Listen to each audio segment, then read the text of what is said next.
વૃક્ષોની જાળવણી કરો ના પેલો એક થોડા ઘણા એના વોટિંગ માટે લોકોને પોતાના તરફ આકર્ષવા માટે આદિવાસીને જંગલ કાપો કાપો કાપો ખેડો ખેડો આ માણસાઈ છે ભાઈ તમારી ધારાસભ્યને આવું શોભે છે?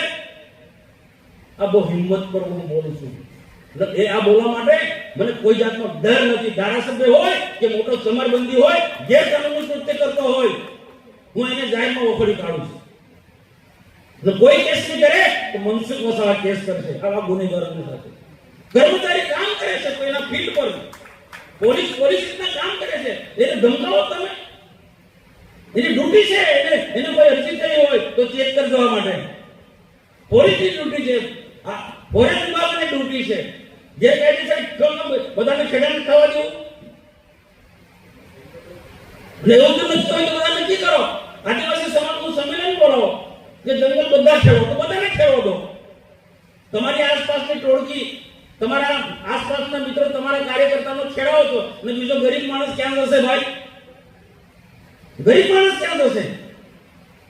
ધારાસભ્યના સગા સંબંધીઓ કે એના આસપાસના લોકો જંગલમાં ફાવે ત્યાં ઘર બાંધી દેવાનું, જંગલની જમીન ખેડી લેવાની. ન્યાય આને ન્યાય ના કહેવાય. ના આપણે બધા ન્યાયના દેવતા પર બેઠેલા, ન્યાય કરવો પડે. બીજા સરકારમાં લખો, તમારી બહુ મોટી જવાબદારી છે. મનસુખભાઈ સંસદ સભ્ય આ વાત કરી ભાષામાં લખો, તમે મુખ્યમંત્રી લખો અને ત્યાંથી પણ અમલવારી નહીં થતી હોય તો ભારત સરકારમાં લખીશ. આવા લોકોને છોડાય ના. કોણ બતાવે છે ચૈતર વસાવાને? કઈ એવી ટોપી છે કે આવા ગુનેગારોને બચાવવાનું કામ કરે છે? એમની સાથે સાંઠગાંઠ રાખનારા લોકો બંધ કરી દે, એની સાથે વાત પણ ના કરો. નર્મદા જિલ્લામાં આટલી શાંતિ છે, સ્ટેચ્યુ માટે બધાની જવાબદારી છે અને જેઓ મહત્વની જગ્યા પર સ્થાન ધરાવે છે એમની વિશેષ જવાબદારી. એટલે મેં ધારાસભ્ય ડેડેપાડામાં મને યાદ આવી ગયું, પત્રિકામાં નામ છે એમાં. ધારાસભ્યની બહુ વિશેષ મોટી જવાબદારી છે અને ધારાસભ્ય એક અપીલ કરે તો ઘણા બધા લોકો એનો અમલ કરી શકે છે.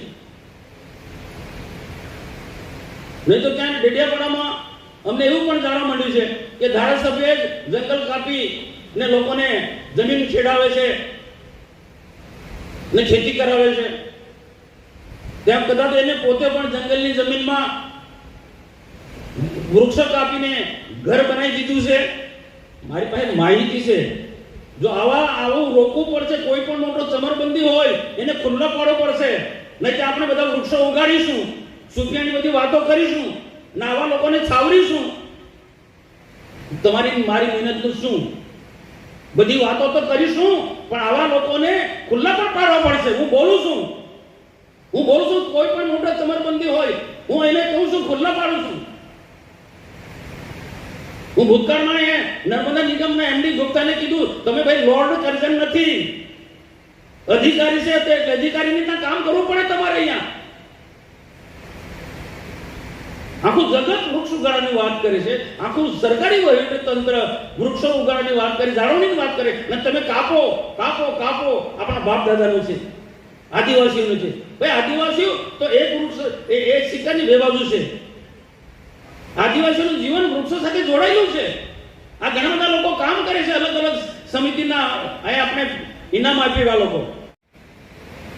મને ખબર પડે એમના ડેડિયાપાડામાં આ ગેરકાયદેસર ઘર બાંધી દીધું છે ધારાસભ્યએ અને કેટલી જમીન ખેડાણ કરે છે. ફોરેસ્ટના લોકો ક્યાંક ફરી પાછા ધમકાયા 10 દિવસ પહેલા. આ ધારાસભ્યની આ જવાબદારી છે ભાઈ. કાપો કાપો. અરે આદિવાસીઓનું જંગલ હશે તો અહીંયા જસુભાઈ કીધું ને, મરતા પણ લકડી ને જીવતા પણ લકડી ને મળતા પણ લકડી. આદિવાસીને આ કેટલું બધું ઉપયોગી છે લાકડું, તેને કાપી નાખવાનું. અને તે પાછા ગરીબ આદિવાસી ખેડતા હોય તો વાંધો નહીં.